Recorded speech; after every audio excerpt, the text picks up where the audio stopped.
wassalatu wassalamu ala Rasulillah wa ala alihi wa ashabihi wa man tabi'ahum bi ihsanin ila yaumidin wa ba'd. Kita lanjutkan ikhwan. Bab tentang bid'ah itu lebih berbahaya daripada dosa besar selain syirik.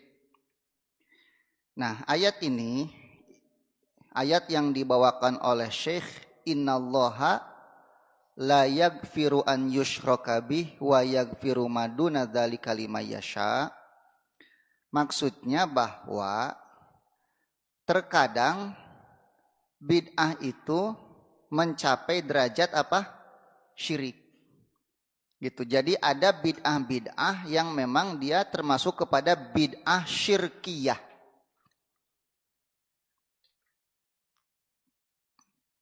Maka para ulama membagi bid'ah itu kepada beberapa tingkatan, 3 tingkatan.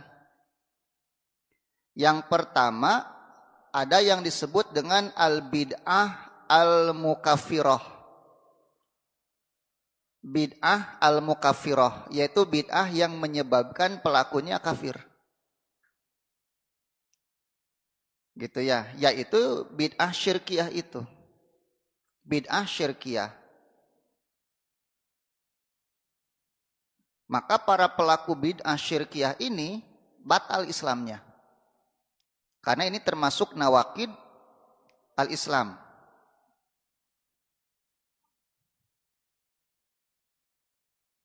Gitu. Nah, ada juga bid'ah mukaffirah ini bukan bid'ah syirkiyah, tapi dia membatalkan Islam juga. Contohnya apa? Contohnya apa? Bukan syirkiyah tapi membatalkan keislaman. Mengingkari al-ma'lum minad-dini bid-darurah. Ini teh urusan al-ma'lum minad-din bid-darurah, sesuatu yang seharusnya seorang muslim tahu secara darurat, tapi diingkari. Contoh misalnya sholat 5 waktu hukumnya apa? Wajib gitu. Atau zina itu haram, oleh dia dihalalkan. Itu kok kafir orang seperti itu. Dulu kan ada yang membuat disertasi ya, disertasi doktor menghalalkan zina itu. Dia cari-cari dalil. Itu walaupun dia punya dalil-dalilnya itu kafir itu orang. Gitu. Kenapa? Haramnya zina itu bagian al-ma'lum minad-din bid-darurah. Nah, itu bisa membatalkan. Ada lagi contoh misalnya dia bukan syirkiyah tapi membatalkan keislaman, apa? Al-i'radu minad-din, berpaling dari agama. Itu nawaqid Islam 10 itu poin ke-10 ya. Al-i'rad minad-din wala yata'allamuh, kalau tidak salah seperti itu. Berpaling dari agama secara keseluruhan, enggak mau belajar. Orang enggak mau belajar agama, itu bisa membatalkan apa? Keislaman. Nah, ini kan ini termasuk apa? Bid'ah mukaffirah. Yang kedua, ada bid'ah mughalladzah. Gitu. Al-bid'ah al-mughalladzah. Ini tidak mukaffirah tapi termasuk dosa besar.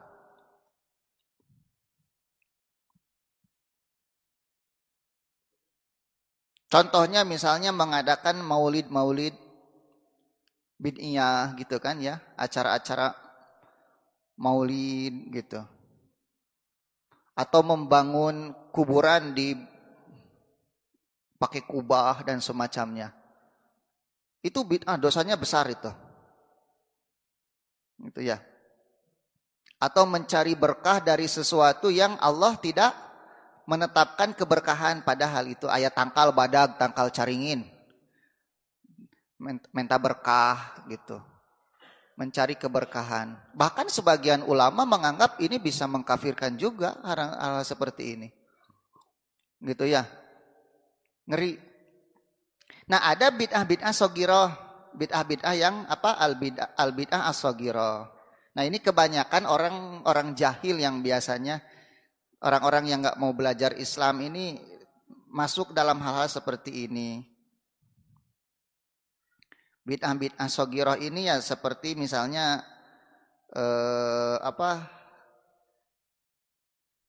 sok aya geuning lamun rek nguburkeun mayat teh geuningnya mamawa kembang gitu, tabur kembang. Atau kadang orang sok ngolongan heula jenazah gitu. Ngarah naon teh di kolongan ini jenazah teh? Ngolongan-ngolongan cenah kitu. Ngarah teu inget wae cenah. Atuh teu ngadoakeun meureun nya itu inget mah poho we meureun. Tara ngirim doa. Nah itu bid'ah-bid'ah sogiroh seperti itu. Bid'ah-bid'ah al-bid'ah as-sogiroh.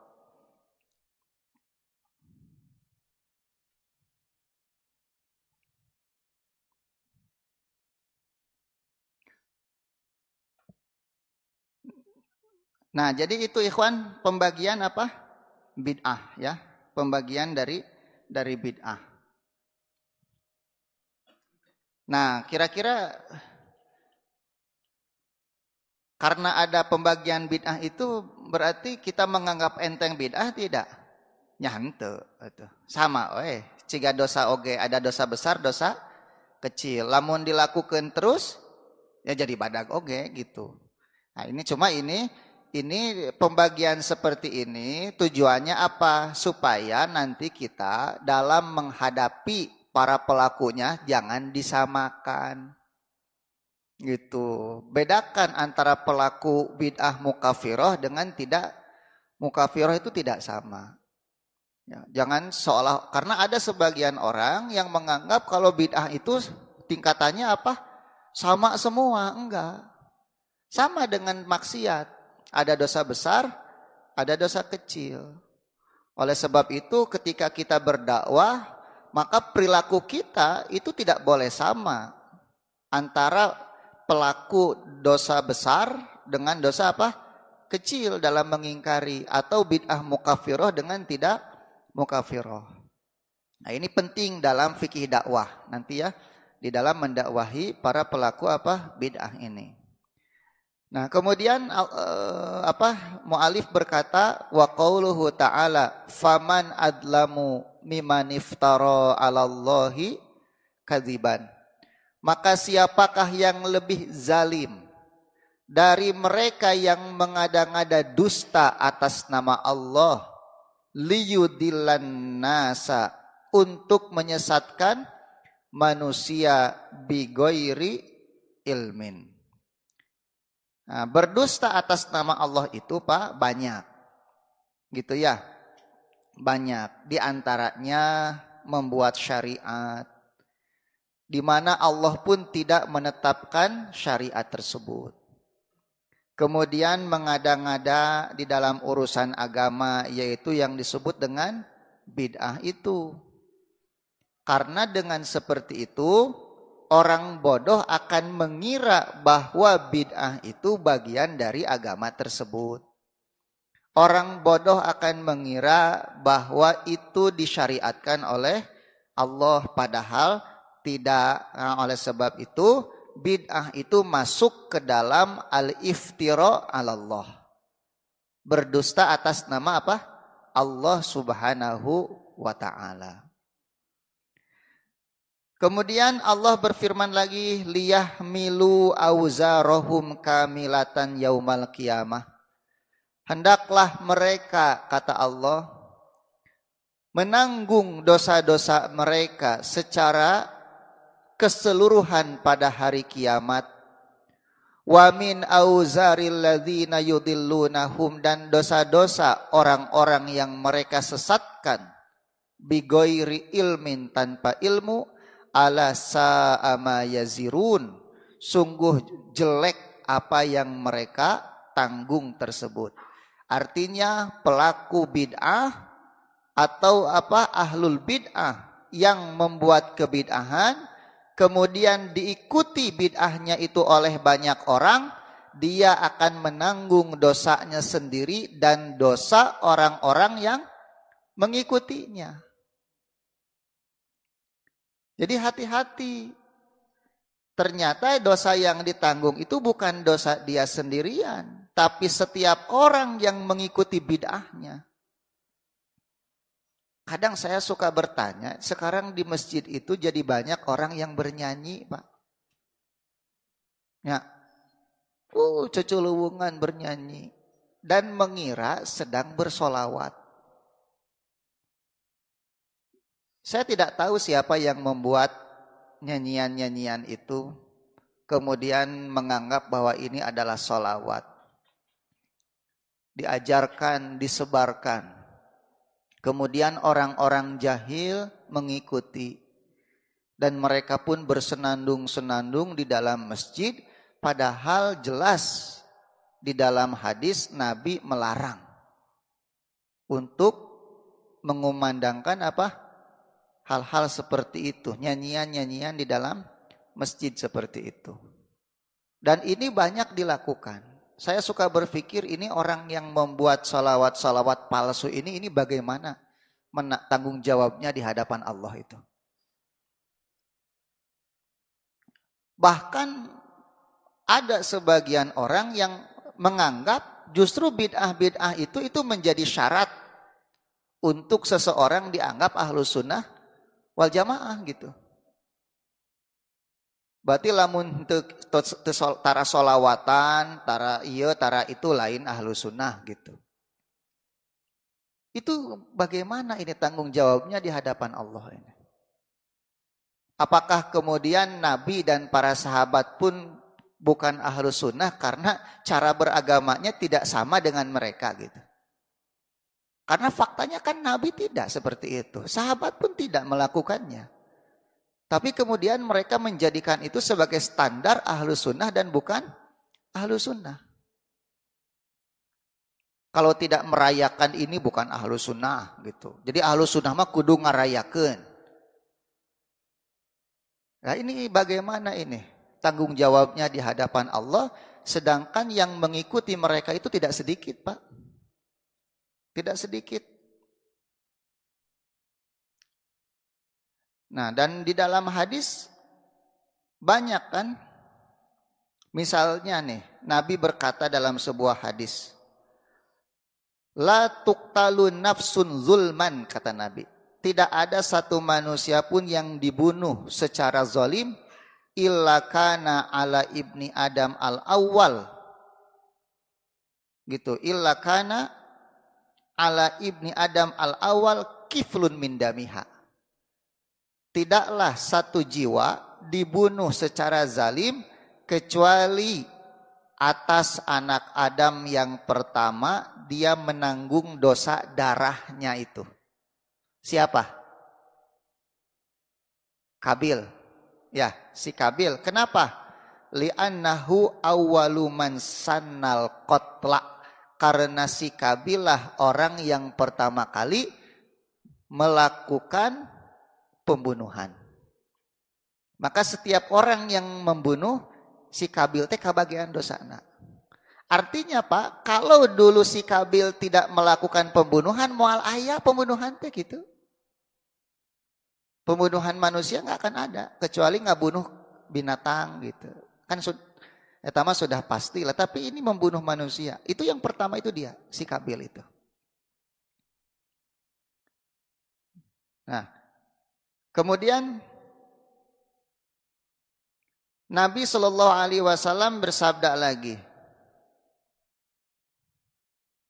gitu. Dalam hadis apa? Mansanna,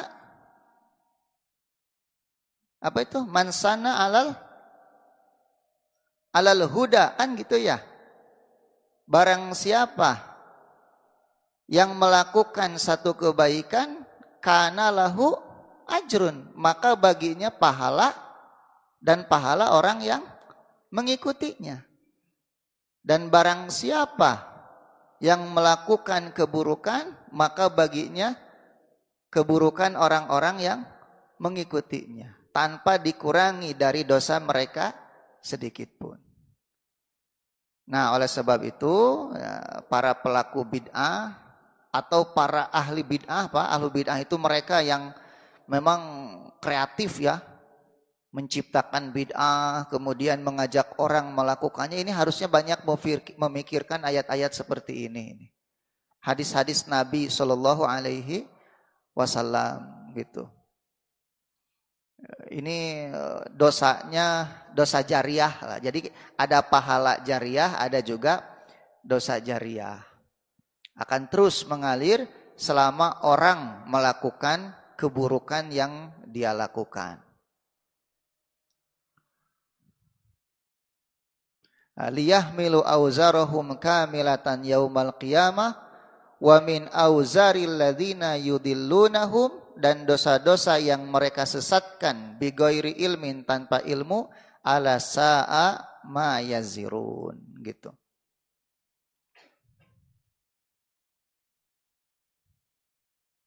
Kemudian mu'alif kembali berbicara tentang khawarij ini. Ini khawarij juga sama, pelaku bid'ah ini. Bid'ah pertama di dalam Islam itu justru bid'ah khawarij. Nabi bersabda, ainama laqitumuhum, kata Nabi, di mana saja kalian menjumpai mereka, faqtuluhum, maka bunuhlah. La in laqituhum, andai kata aku menemui mereka, la aqtulannahum qatla'ad, aku pasti akan membunuh mereka seperti bagaimana kaum Ad dibunuh. Ini kira-kira hadis ini dimasukkan dalam bab ini apa, Pak? Coba. Hadis ini ada orang berdusta, ada orang misalnya mabuk gitu. Itu kan tidak langsung diperintah dibunuh oleh Nabi. Tidak ya? Tapi lamun panggih jeung khawarij, paihan. Gitu, kata Nabi. Dimanapun kalian menemui khawarij pun. Berarti mana yang lebih besar, bid'ah atau maksiat? Bid'ah, lihat bid'ah bisa sampai seperti ini. Artinya tidak perlu dibawa dulu ke mahkamah gitu. Orang berzina itu kan gak bisa langsung dibunuh, betul tidak? Dia hanya bisa dibunuh kalau ada saksi, atau dia mengaku misalnya. Ya, terus dibawa ke hakim. Hakim yang, tapi untuk bid'ah khawarij, kata Nabi, di mana saja kalian menemukan mereka, bunuh mereka. Lebih keras ininya, ancamannya. Sampai Nabi mengatakan, andai kata aku bertemu dengan mereka, aku sendiri yang akan membunuh mereka, kata Nabi. Sebagaimana dulu kaum Ad dibunuh. Ari kaum Ad di kumaha dibunuhna? Kaum Ad mada digencet ku ieu ku naon? Ku batu. Tah orang-orang khawarij teh kudu nama dikitukeun gitu. Lamun penak jeung Nabi mah.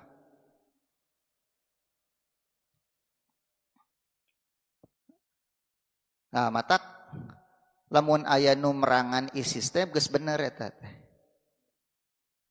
Seperti Taliban, kemudian yang sekarang di Syam itu apa itu namanya? Itu kan musuhnya itu ISIS itu. ISIS itu khawarij jelas itu. Makanya membunuh orang-orang ISIS itu halal. Membunuh ISIS itu halal. Bagaimana kekejaman mereka terhadap sesama apa? Muslim itu. Saeutik-saeutik pencit orang ISIS makan gitu. Beda saeutik pencit. Nah, ayeuna teh loba anu terindikasi pikiranana sarua jeung ISIS. Di antarana LDII. Ngan LDII mah nyumput. Tidak terang-terangan seperti ISIS. Lady die. Geus membuat ulah baru ayeuna teh. Kamari geus demo hayang ngabubarkeun UIN Surakarta geura. Sekarang kasusnya muncul lagi nih LDI ini. Karena orang sudah mulai pintar. Ternyata mereka selama ini berdusta, bertakiyah. Orang-orang LDI ini. Mereka masih mengkafirkan sesama apa? Muslim.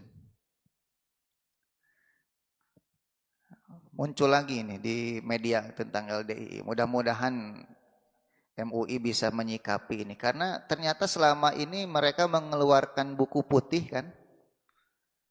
yang menerangkan kalau mereka sudah bertobat sehingga diterima di MUI, mereka masuk. Padahal akidahnya sama. Gitu. Masih bermuka dua. Jadi ada muka keluar, ada muka ke dalam. LDI itu. Tinggal ngantosan iraha dibubarkeun. FPI jeung naon hiji dina dibubarkeun teh? HTI dibubarkeun. Aya LDI iraha ya. Sakitu jelas gitu takfiri. FPI mah da asa tara ngapir-ngapirkeun baturnya. FPI sok ngapirkeun batur tara. Asa can pernah abdi ngadangu FPI ngapirkeun gitu. Anu abdi terang mah FPI mah ngabubarkeun judi gitunya, ngabubarkeun tempat maksiat, itu sering saya dengar. Tapi tara ngapirkeun batur, LDI mah ngapirkeun batur tapi aya wae. Duka eta. Aya we. Dulu ketika Ustadz Atian Ali itu di Al-Fajr dulu mengadakan bedah buku kesesatan LDII, darah ratang, loba anu datang dia, Bang. Gitu. Teman saya kan orang Salapi, janggotan cingkrang sarua kan kararitu itu oge. Ngaliwat di senyuman, disangkana dulurna. Cek babaturan urang mah lain bagian ti maneh cenah kitu peda sarwat ieu sarwanan cingkrang. Sarwat cingkrang. Jadi penampilan sarwa tapi isi otakna jeung akidahna beda. Gitu. Hati-hati Pak, merajalela kembali mereka. Geus wani. Nah, jadi ini Pak, ini dalil bahwa bid'ah itu lebih apa? Lebih bahaya daripada maksiat. Sehingga hukumannya pun lebih keras.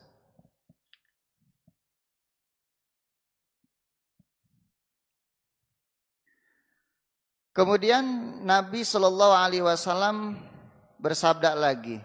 Dari siapa ini? Dari Jarir bin Abdullah. Anna rajulan, ada seorang laki-laki tasaddaqa bisadaqatin, bersedekah dengan satu sedekah. Summa tataba'an nas, kemudian orang mengikutinya. Faqala Rasulullah sallallahu alaihi wasallam man sanna fil islami sunnatan hasanah. Siapa saja yang menetapkan satu kebiasaan di dalam Islam dengan kebiasaan yang baik, falahu ajruha, maka baginya apa? Pahalanya. Wa ajru man amila biha, dan pahala orang-orang yang mengikutinya setelahnya. Min ghairi an yanqusa min ujurihim syai', tanpa sedikit pun mengurangi pahala mereka. Wa man sanna fil islami sunnatan sayyi'ah, siapa saja yang menetapkan sunnah yang jelek di dalam Islam, kana alaihi wizruha, maka baginya dosa, wa wizru man amila biha, dan dosa orang-orang yang mengamalkannya, min ba'dihi, setelahnya, min ghairi an yanqusa min auzarihim syai', tanpa dikurangi dosa-dosa mereka sedikit pun. Nah, hadis ini sering dipakai oleh ahlu bid'ah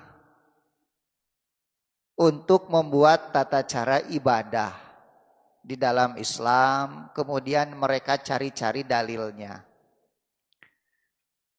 Dan mereka menganggap hal itu boleh-boleh saja. Karena Nabi pun mengatakan barang siapa yang menetapkan satu sunnah yang baik di dalam Islam, maka baginya pahala. Jadi Bapak rek nyiptakeun satu tata cara ibadah, sok pilari dalilna, damel we ku Bapak. Ajarkeun, pahala nanti gede cenah eta teh. Makanya kata para ulama, kalau engkau ingin banyak pengikut, bikin bid'ah. Nah, biasanya sok loba nu nuturkeun. Oh, loba. Nah, ini banyak orang. Jadi man sanna fil Islam di sini diartikan mengada-ngada. Gitu ya. Pokoknya kita buat saja satu tata cara ibadah untuk mendekatkan diri kepada Allah. Kemudian ketika diikuti oleh orang, itu akan dapatkan apa? Pahala. Nah, ini tidak melihat kepada asbabul wurud dari hadis ini. Nah, asbabul wurudnya apa? Pada suatu hari, katanya dalam hadis itu, Nabi melihat satu kaum, orang-orang miskin, gitu. Orang-orang miskin di mana baju mereka compang-camping. Ketika Nabi melihat orang-orang itu, Nabi kemudian berkhutbah. Apa isi khutbahnya? Menyuruh mereka, memotivasi mereka untuk bersedekah. Maka datanglah seseorang membawa uang 1 dinar. Kemudian ada yang membawa 1 dirham. Ada yang bersedekah dengan bajunya. Ada yang bersedekah dengan 1 sok gandum. Ada yang bersedekah dengan 1 sok kurma. Gitu ya.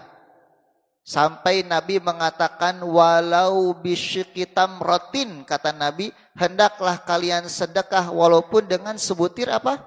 Kurma. Maka datanglah seorang laki-laki dari kalangan Ansor membawa 1 kantong, Pak, makanan sampai dia sendiri sulit untuk mengangkatnya. Saking banyaknya. Nah, ketika melihat itu semua, mulailah orang-orang mengikuti apa yang dilakukan oleh orang-orang yang sedekah itu. Jadi berbondong-bondong. Maka Nabi mengatakan, man sanna fil islami sunnatan hasanah falahu ajruha wa ajru man amila biha ba'dahu. Jadi yang dimaksud man sanna sunatan di situ itu bukan mengada-ngada. Ari sodakoh ajaran Islam bukan? Ajaran Islam. Jadi itu maksudnya. Gitu ya. Jadi bapak misalnya melakukan sholat tahajud. Itu bagian dari Islam. Kemudian istri bapak, anak bapak, orang tua bapak jadi nurutan. Sarolat we tahajud, tah eta. Yang dimaksud dengan mansana sunatan fil Islam teh. Jadi tidak tepat kalau ini dijadikan dalil untuk mengada-ngada di dalam urusan apa? Agama. Gitu. Nah, ieu moal tamat sigana pembahasan.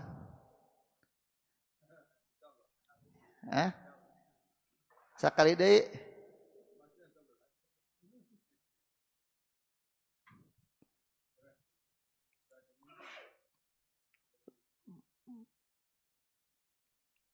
Aya keneh teh bab nu tadi.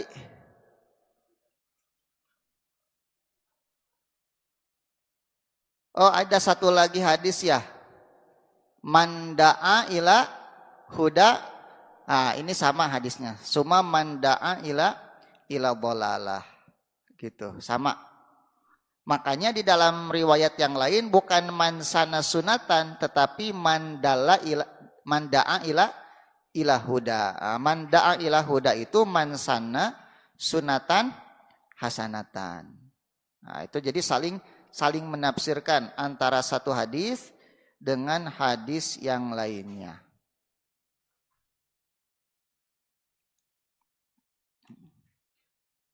Oh, ternyata perjuangan mencari ilmu teh karaosnya keur kieu mah nya. Atuh. Tong disamikeun jeung tablik akbar. Nya. Aya tablik akbar Bangi? Di mana aya tablik akbar?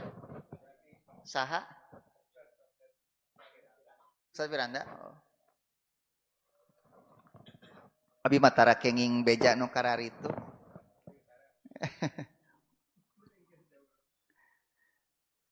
Tara kenging iklana.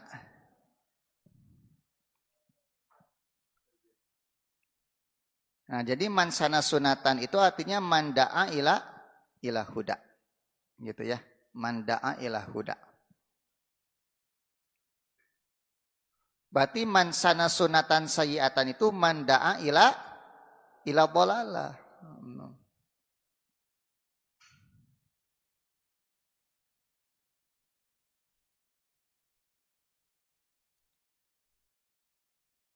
Nah, berarti masuk kepada bab berikutnya.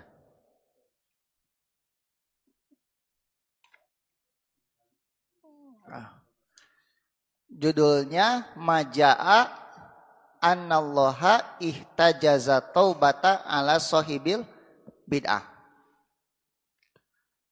Bab bahwa Allah menghalangi taubat atas pelaku bid'ah. Sahibil bid'ah di sini jangan diartikan semua orang yang melakukan bid'ah ya. Sahibil bid'ah di sini adalah ahlul bid'ah. Jadi enggak semua orang yang melakukan bid'ah. Artinya gegedug. Gegedug bid'ah nak.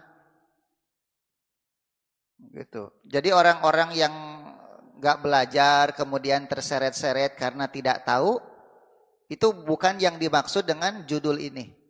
Tapi yang dimaksud di sini adalah ahlul bid'ah. Gegedugna iya. Ahlul bid'ah. Jadi Allah menghalangi apa? Taubat atas ahlul bid'ah. Pertama, ini menunjukkan betapa bid'ah itu syarr. Sebuah keburukan. Lebih buruk daripada apa? Maksiat atau dosa besar yang lainnya.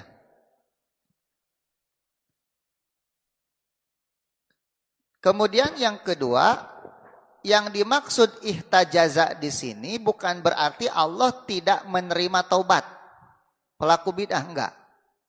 Jangankan pelaku ahlul bid'ah, orang musyrik saja kan diterima taubatnya.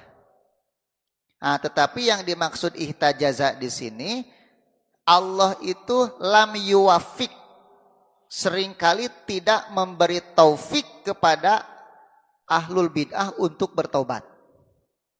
Gitu. Sehingga dia terus-menerus berada di atas apa? Kebid'ahan. Tidak diberi taufik untuk bertaubat.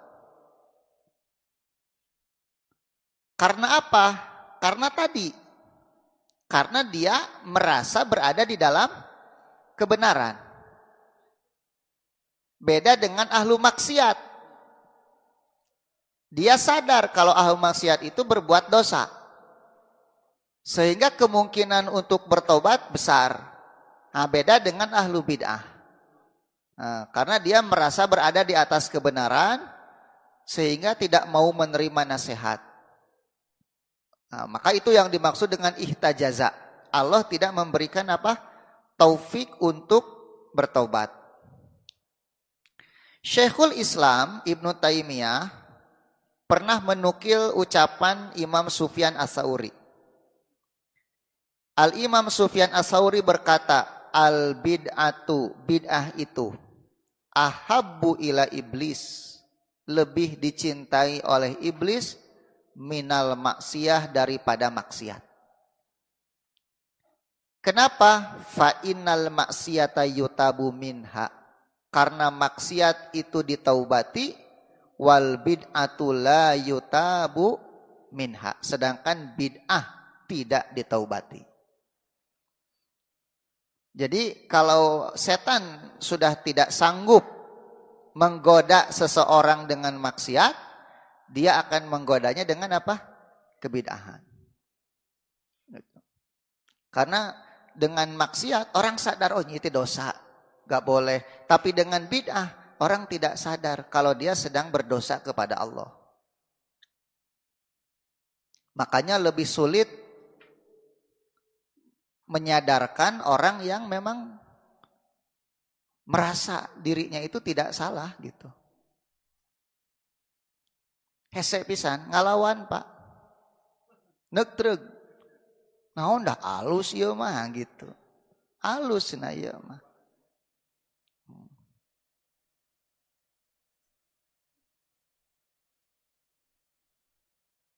Nah, kemudian Syekhul Islam menafsirkan ucapan Imam Sufyan ini. Beliau mengatakan, annal mubtadi'a, kata Syekhul Islam, sesungguhnya ahlul bid'ah, alladzi yattakhidud dinan, yang menjadikan bid'ahnya itu sebagai agama, yang menjadikan apa? Yattakhidud dinan, bid'ah itu sebagai agama, lam yusyari'hullahu wala rasuluh, padahal Allah dan Rasulnya tidak mensyariatkannya.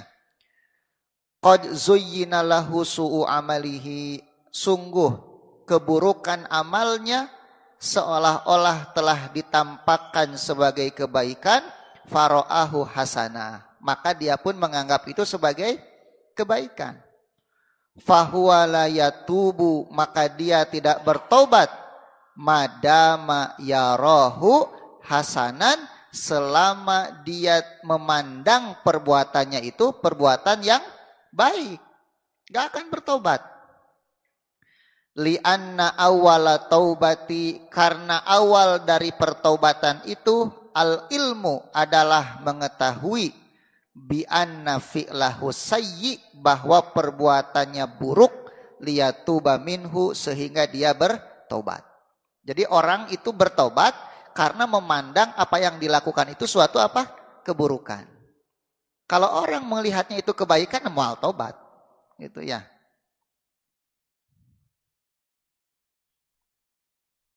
Nah, itu.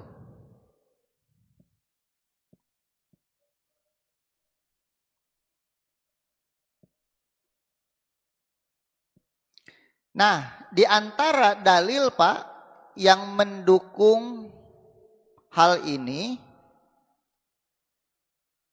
gitu.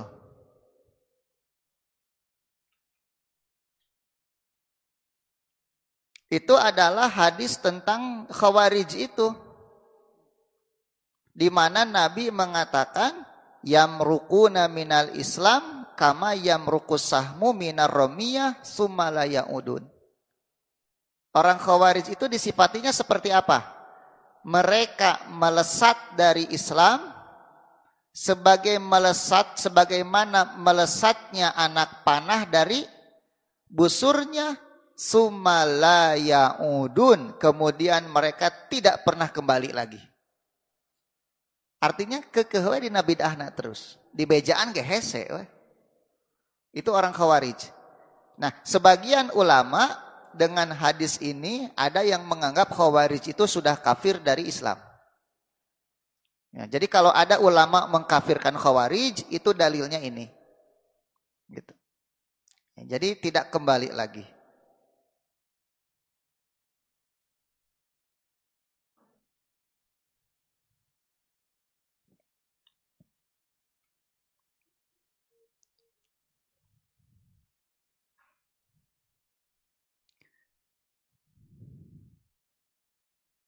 Nah, di sini dikatakan, maka kalau kita melihat realitanya, kita akan menemukan katanya, bahwa ahlul bid'ah itu, terutama mereka yang menyeru kepada bid'ah, itu jarang sekali bertobat.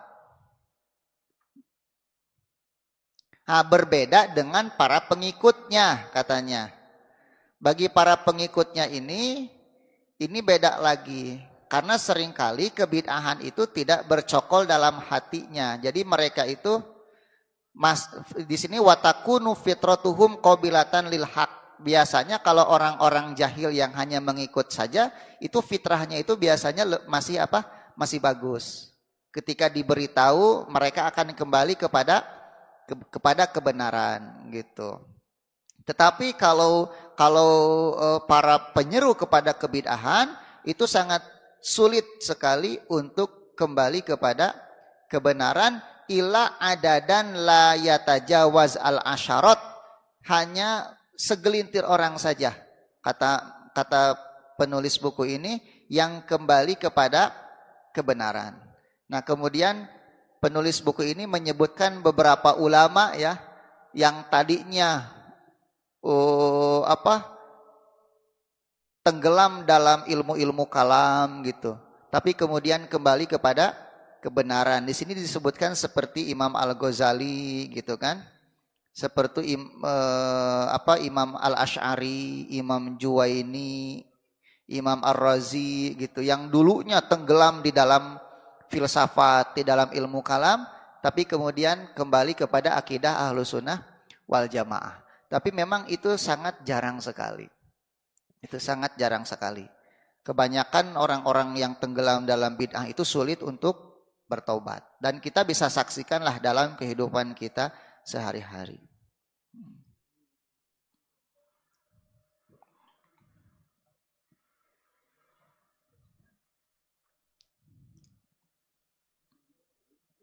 Nah, kemudian Syekh menyebutkan apa di sini? Satu dalil ya dari Anas bin Malik dan masuk ke dalam Marosil Al-Hasan. Wa dzakara Ibnu al-Wadha an Ayyub qala kana ingdana rajulun, ada seorang laki-laki yaroroyan, dia punya pandangan tertentu yang menyelisihi Quran Sunnah maksudnya. Fatarokahu, kemudian pandangan itu dia tinggalkan.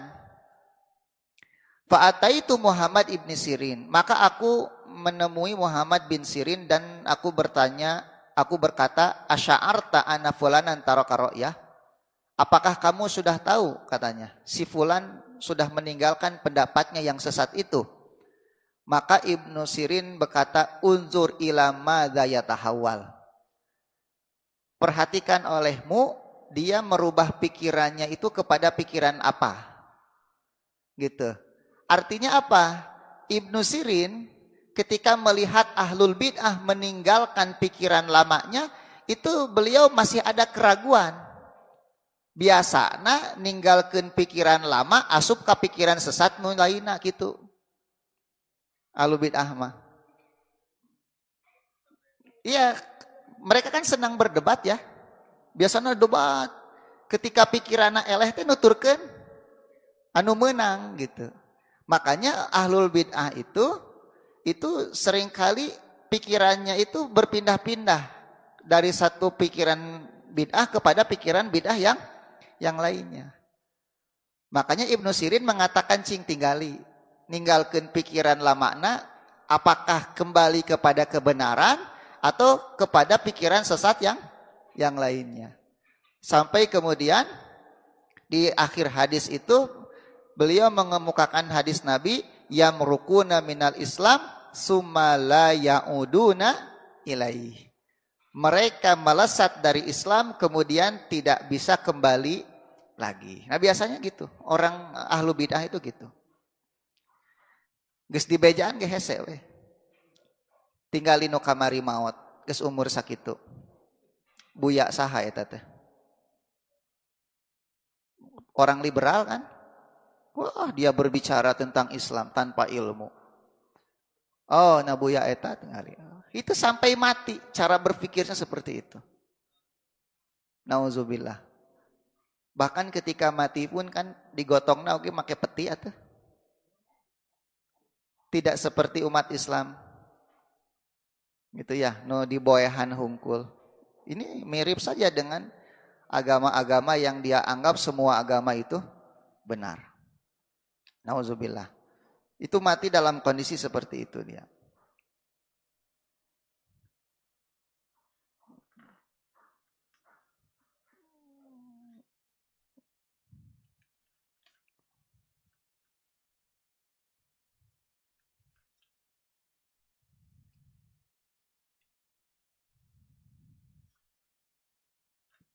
Masuk ke mana ini setelah ini? Ini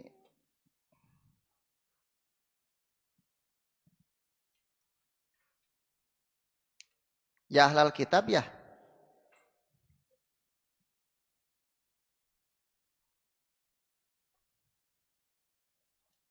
Oh ya. Bab qaulihi ta'ala ya ahlal kitabi lima tuhajuna fi Ibrahim. Wahai ahlul kitab, kenapa kalian berhujah, berdebat tentang Ibrahim?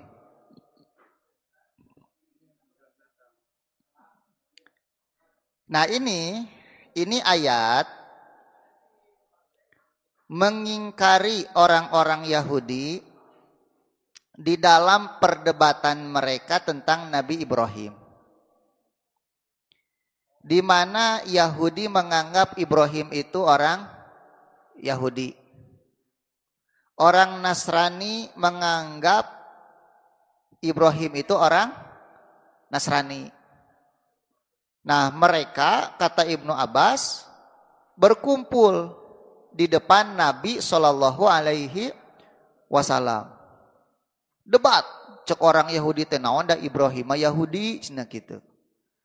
Cek orang Nasrani Ibrahim Nasrani. Maka Allah menurunkan ayat kepada Nabi, ya ahlal kitabi lima tuhajuna fi Ibrahim. Wahai ahlul kitab, kenapa kalian berdebat tentang Ibrahim? Wa ma unzilati Tauratu wal Injil illa mim ba'dih. Dan tidaklah Taurat dan Injil diturunkan kecuali setelah Ibrahim. Afala ta'qilun. Apakah kalian tidak berakal? Gitu. Jadi Ibrahim teh agamana naon atuh Pak? Islam. Makanya makana Ibrahimu Yahudian wala Nasranian walakin hanifan musliman wa makana minal musyrikin. Jadi agama para nabi teh naon atuh? Islam. Aya teu berarti agama Yahudi jeung Nasrani teh? Teu aya. Iya. Yahudi itu kan nama satu kaum. Gitu ya. Nasrani pun sama. Ada yang mengatakan nama tempat. Adapun agama mereka itu Islam. Dengan nabi yang mereka utus, yaitu Isa dan Musa alaihi wassalam. Tetapi Yahudi berbeda pendapat dengan Nasrani. Ari baheula Ibrahim naon atuh cenah? Nya Islam. Dan Allah tegaskan bahwa Ibrahim itu bukan orang yang musyrik, tidak seperti kalian wahai Yahudi dan Nasrani gitu. Makanya wa ma kana minal musyrikin. Bagaimana kalian mengatakan Ibrahim itu Yahudi, Ibrahim itu Nasrani, sedangkan Injil dan Taurat diturunkan setelah Ibrahim wafat dan Ibrahim bukan orang musyrik sebagaimana kalian musyrik. Jadi jelas Yahudi Nasrani itu musyrik. Yang mengatakan musyrik itu siapa? Allah gitu. Ya.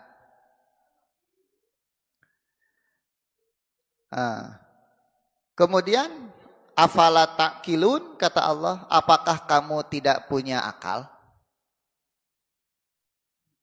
Jadi Yahudi jeung Nasrani teh boga akal tuh Pak. Dalamun boga akal mah pasti memeluk Islam gitu. Ya, karena tidak punya akal, akhirnya lebih memilih untuk beragama Yahudi dan Nasrani. Ini dalam Al-Quran tentunya ya, kita membaca seperti ini. Nah oleh sebab itu Allah bertanya, ha antum hajaztum, ha antum haulai hajajtum, kan gitu ya. Ha antum haulai hajaztum fima lakum bihi ilmun. Kalian berdebat pada urusan-urusan yang kalian punya ilmunya. Pek bae eta mah. Lamun aya ilmu nama. Falima tuhajuna fima laisa lakum bihi ilmun. Tapi dalam urusan Ibrahim kalian gak punya ilmunya, kata Allah. Lalu kenapa kalian berdebat tentang Ibrahim bahwa dia Yahudi atau Nasrani? Nah ini dalil Pak, tidak boleh kita berbicara, berdiskusi, berhujah kalau kita nggak punya ilmu. Ya nggak boleh. Kita boleh berdiskusi, kita boleh berargumentasi kalau memang kita punya ilmu. Makanya kalau mau berbicara tentang sesuatu, pelajari dulu. Bisi siga orang Yahudi dan Nasrani. Lain netizen nu kieu teh. Lolobana netizen mah lamun rek komentar teh sa ngacaprukna gitu. Teu boga ilmu tapi debat eta teh kalakuan orang Yahudi jeung Nasrani. Itu salah satu ciri orang Nasrani Yahudi itu berdebat tanpa ilmu. Nah, makanya diingkari oleh Allah. Itu ya.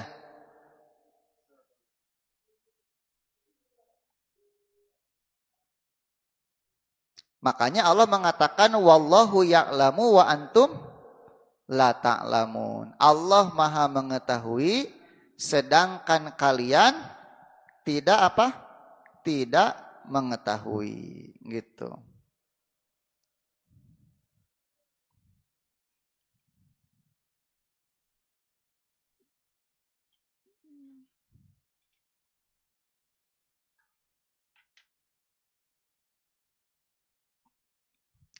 Kemudian Allah mengatakan waman yargob an millati Ibrahim, maka barang siapa yang benci dari milah Ibrahim atau tidak ada yang benci kepada milah Ibrahim illa man safiha nafsah, kecuali orang yang membodohi dirinya sendiri.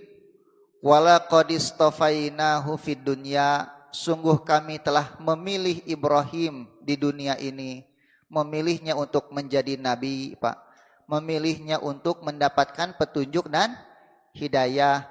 Wa innahu fil akhirati laminas salihin, dan sesungguhnya Ibrahim di akhirat nanti termasuk orang-orang yang saleh. Nah,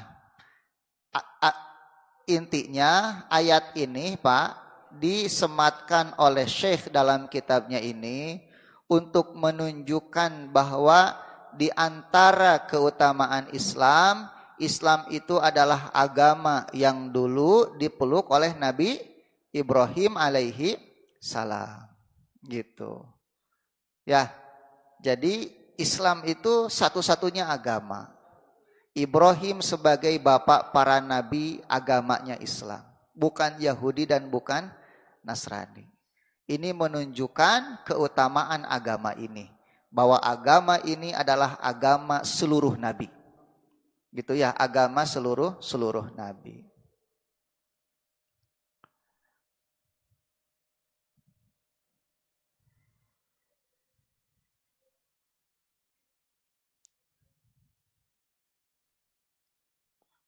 Yang dimaksud dengan milah Ibrahim di sini apa Pak dalam ayat ini?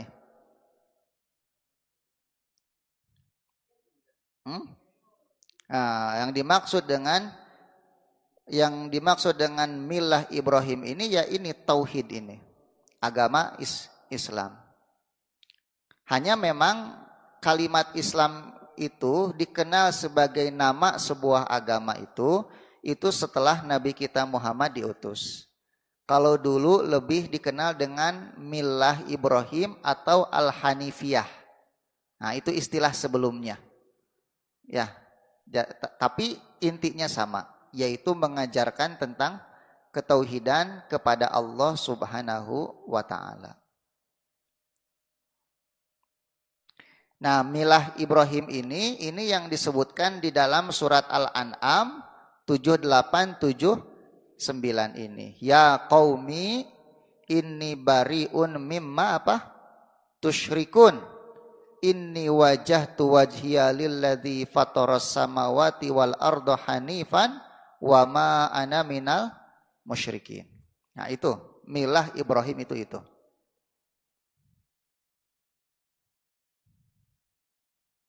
Nah, kemudian Syekh menyebutkan lagi hadis tentang apa? Khawarij, gitu ya. Hadis tentang Khawarij.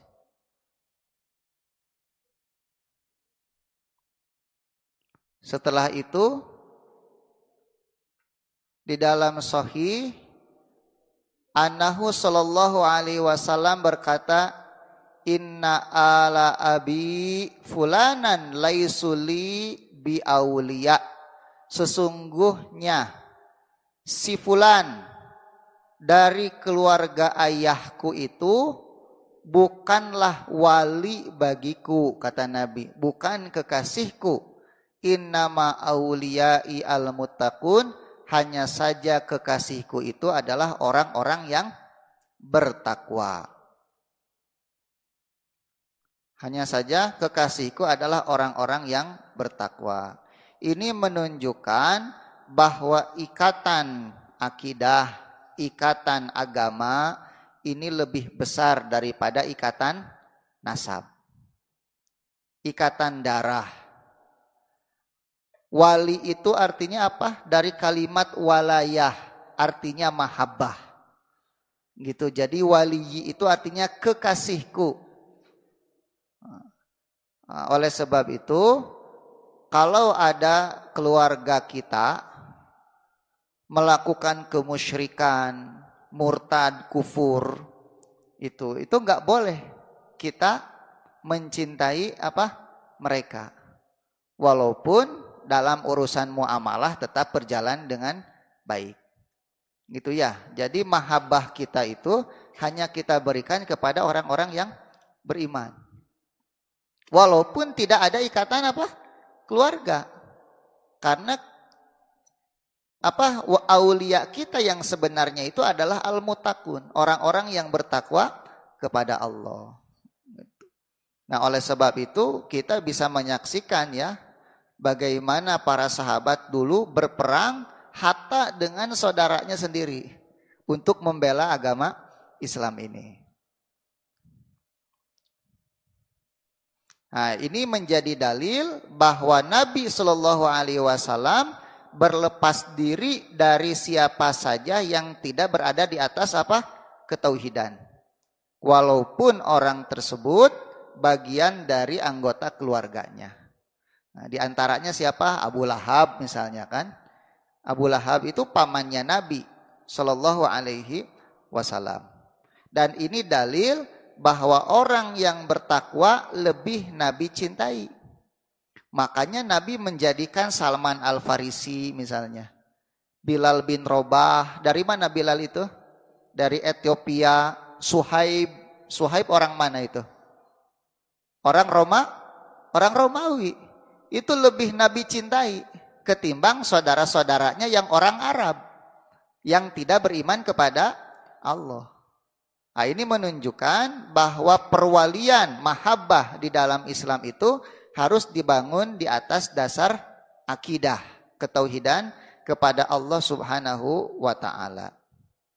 Karena permasalahannya bukan permasalahan korobah gitu ya, hanya sebatas orang punya kedekatan atau korobah atau pertalian saudara kepada Nabi, itu tidak lantas menjadikan orang itu mulia di sisi Allah Subhanahu wa taala. Nah, oleh sebab itu Habib-habib yang hidup di zaman kita sekarang ini itu jangan lantas merasa lebih dari yang bukan Habib hanya karena ada pertalian darah dengan siapa? Dengan Nabi Shallallahu Alaihi Wasallam. Maka dari Habib-habib itu yang kita lihat apanya? Akidahnya. Apakah akidahnya di atas tauhid atau di atas syirik? Apakah amalnya sesuai dengan sunnah atau menyelisihi apa? Sunnah. Kalau mereka di atas ketauhidan, mereka di atas sunnah Nabi, maka kita pun mencintai apa? Mereka. Kita menjadikan mereka sebagai wali, habib, kekasih.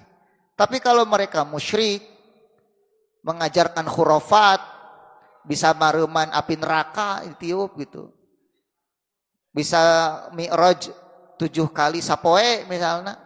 Nah, itu bagaimana kita mau menjadikan orang-orang seperti itu sebagai apa? Sebagai habib. Gitu ya, sebagai kekasih. Nah, jadi ikatan pertalian di dalam Islam itu bukan karena ikatan-ikatan yang lain, tapi karena apa? Nah, ini bagian dari fadlul Islam, keutamaan agama Islam. Itu ya, menjadikan persaudaraan itu di atas keimanan kepada Allah. Makanya Islam itu tidak terikat oleh tempat, tidak dibatasi oleh teritorial. Ya, di mana di sana ada kaum muslimin, maka itu adalah saudara kita. Oleh sebab itu dulu di zaman kekhilafahan Islam, itu negara Islam itu tidak ada batas teritorialnya. Ya, batas-batas teritorial yang ada sekarang itu diciptakan oleh para penjajah. Setelah runtuhnya kekhilafahan Turki Utsmani. Itu dibagi-bagi. Ditumbuhkanlah perasaan-perasaan nasionalisme. Sehingga umat Islam yang tadinya diikat oleh ikatan akidah, sekarang berubah menjadi ikatan nasionalisme, chauvinisme, kebangsaan. Akhirnya bertempurlah antara satu muslim dengan muslim yang lain, dan itu tidak jarang terjadi. Itu fakta gitu. Sengaja diperlemah umat Islam itu. Nah, sebetulnya dalam Islam itu al-wilayah, ikatan kecintaan itu tidak dibatasi oleh teritorial. Nah, oleh sebab itu derita Palestina, derita Suriah, derita saudara kita di Cina itu derita kita semua. Ada kewajiban bagi kita untuk menolong mereka juga. Itu ya, sesuai dengan apa yang kita sanggupi. Nah, gitu. Nah, kemudian satu lagi nih, dari siapa ini? Anas bin Malik. Hadis tentang sebagian sahabat Nabi yang bertanya kepada istri beliau tentang ibadah beliau. Maka dijelaskanlah bagaimana ibadah Nabi itu. Kemudian para sahabat itu merasa, aduh, kalau Nabi ibadahnya seperti itu sedangkan dosanya sudah diampuni, lalu bagaimana dengan kita yang belum diampuni? Maka mereka mengatakan, ama ana, adapun aku, fala akulul lahma, aku tidak akan makan daging selamanya.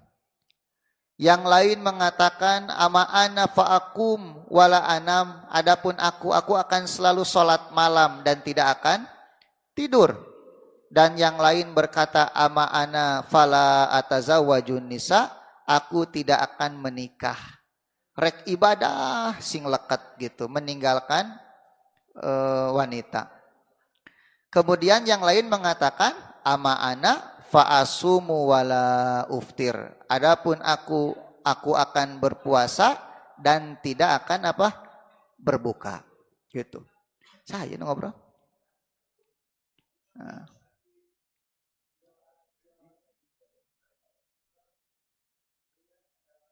Nah, tapi kemudian Nabi berkata, disampaikan berita ini kepada siapa? Kepada Nabi Shallallahu Alaihi Wasallam. Maka Nabi berkata, wahai kalian yang berbicara ini dan itu, lakinni akumu wa anamu. Aku sholat dan aku pun tidur.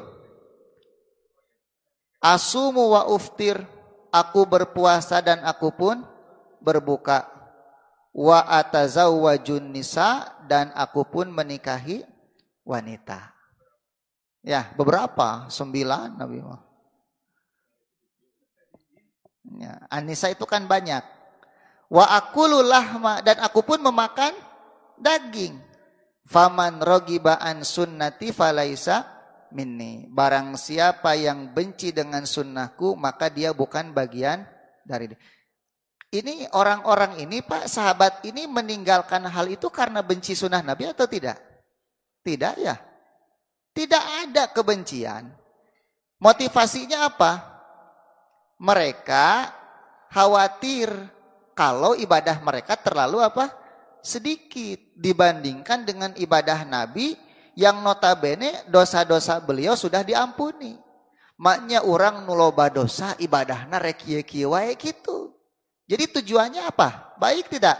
Baik. Tapi dicari ku Nabi. Ternyata niat baik tidak cukup dalam beribadah. Tetapi harus sesuai dengan sunnah Nabi gitu. Bahkan niat baiknya itu oleh Nabi malah dianggap sebuah kebencian terhadap apa? Sunnah. Padahal enggak ada maksud itu.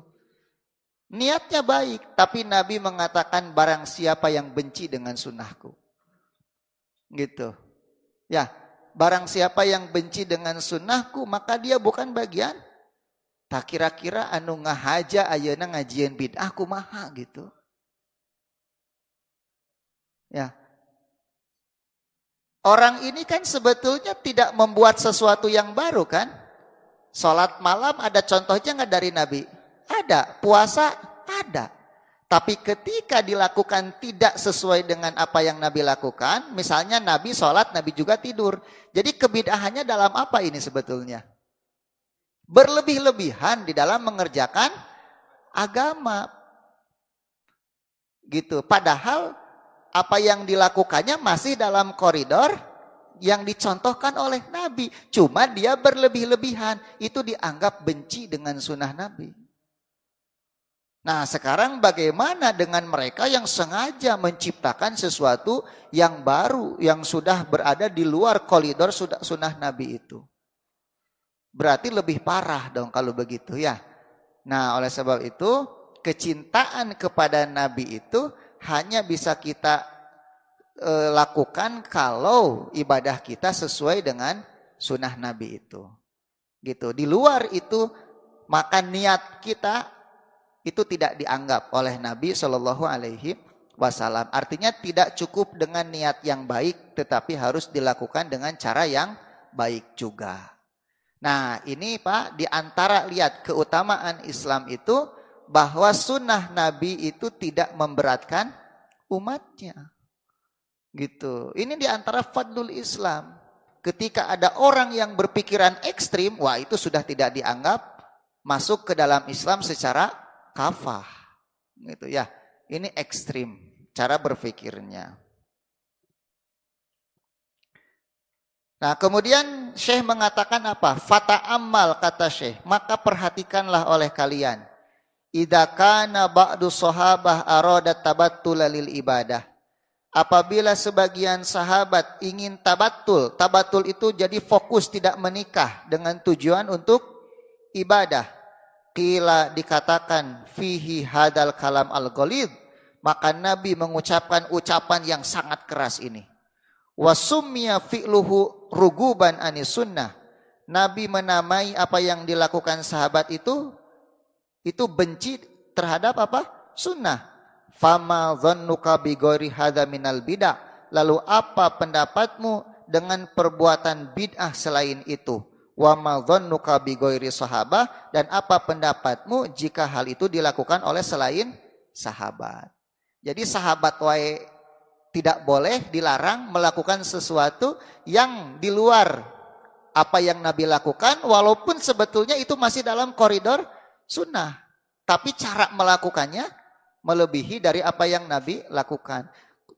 Lalu bagaimana dengan orang-orang zaman sekarang yang betul-betul mendatangkan sesuatu yang baru di dalam agama ini, gitu ya. Wallahu alam bisawab. Tuh kan lihat, beres deukeun ka dieu can tamat.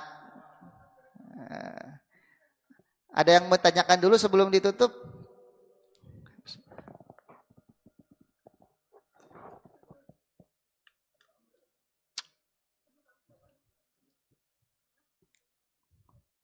Sok tong dipaksakeun bisi meledug ya.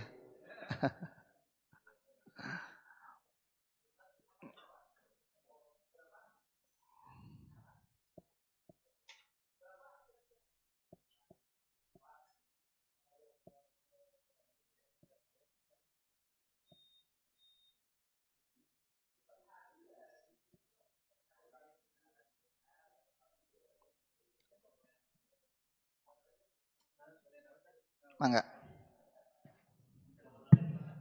Assalamualaikum, izin bertanya Ustaz, tadi mungkin terkait bahwasanya Allah Subhanahu wa taala memerintahkan kita untuk bersatu ya Ustaz ya. Ya. Di atas tauhid. Ini bagaimana mungkin fenomena hari ini yang mana terjadi di antara kita para thalib, bahwasanya ada sebagian orang yang mengklaim inilah manhaj salaf, yang ini bukan, direkomendasikan tidak, kalau tidak direkomendasikan jangan ngaji ke sana, kalau direkomendasikan boleh ngaji ke sana. Nah, sikap kita terhadap fitnah-fitnah seperti itu seperti apa Ustaz? Iya.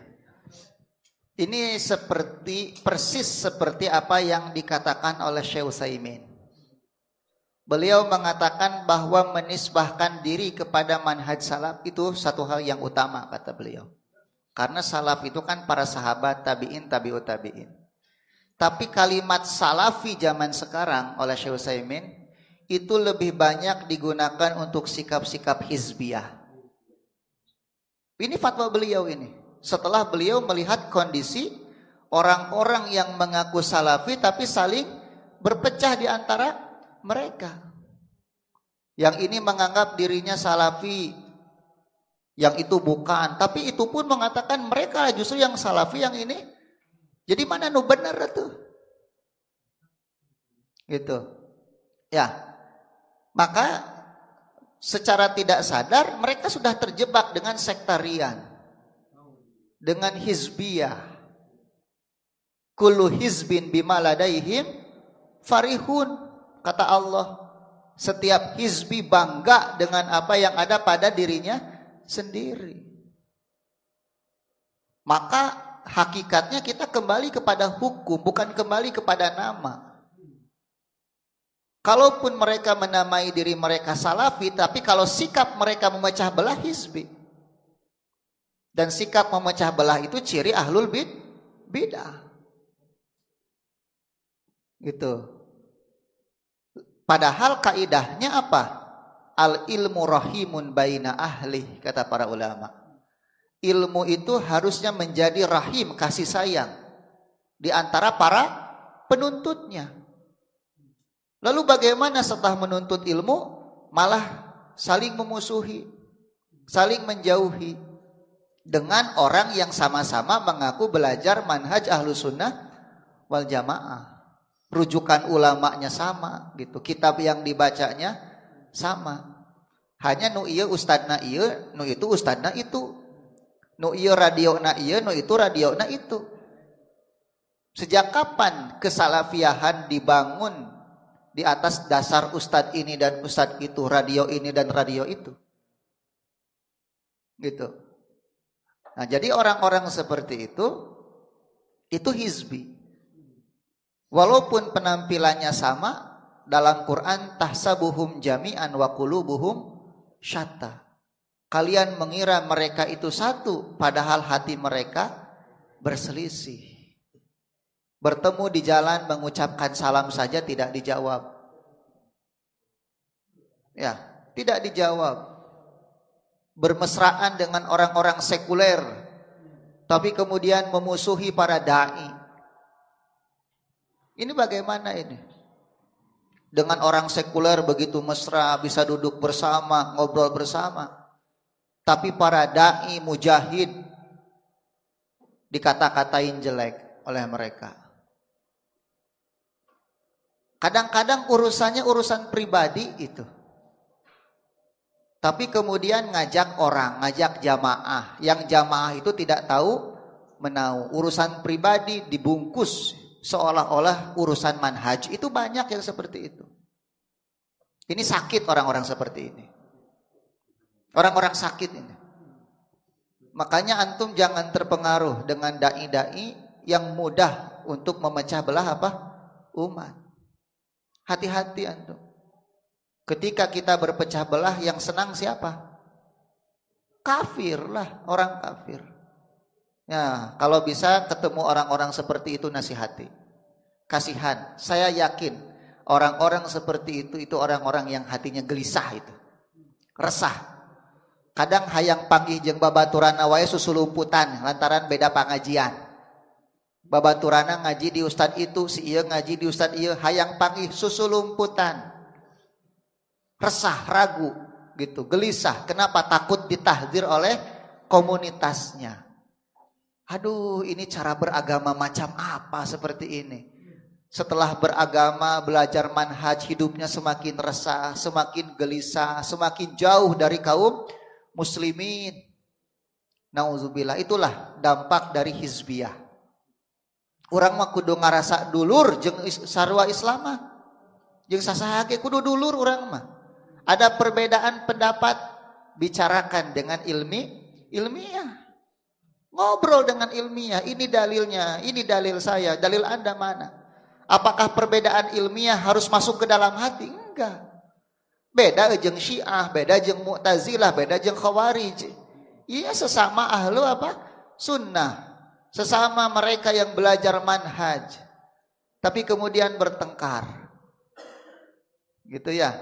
Nah, ini hati-hati antum dengan perilaku-perilaku apa? Hizbi seperti ini. Cuma ya susah lah. Kadang susahnya itu apa? Mereka punya kuasa. Kuasa apa? Kuasa media biasanya. Iya. Kadang kuasa-kuasa media yang mereka punya membunuh karakter orang.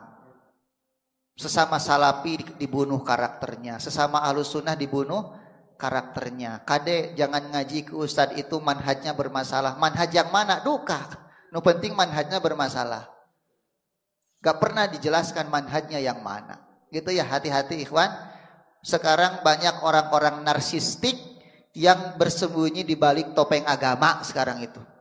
Karena untuk bersembunyi di balik topeng agama biasanya itu paling aman itu. Paling aman. Mau gila popularitas, gila harta, narsis, antum sembunyi di balik topeng agama aman, mau apa lagi? Gitu ya. Tapi sampai kapan? Karena ternyata sebagian kasus pun akhirnya mulai terlihat siapa saja mereka yang sembunyi di balik topeng apa? Agama. Kok Allah jadi tembok-tembok. Nauzubillah. Mudah-mudahan Allah menjaga agama kita, melindungi kita dari fitnah, terutama fitnah bid'ah, fitnah perpecahan, fitnah kesyirikan. Nauzubillah. Kita cukupkan sampai di sini. Subhanakallahumma bihamdika asyhadu an la ilaha illa anta astaghfiruka wa atubu ilaik. Assalamualaikum warahmatullahi wabarakatuh.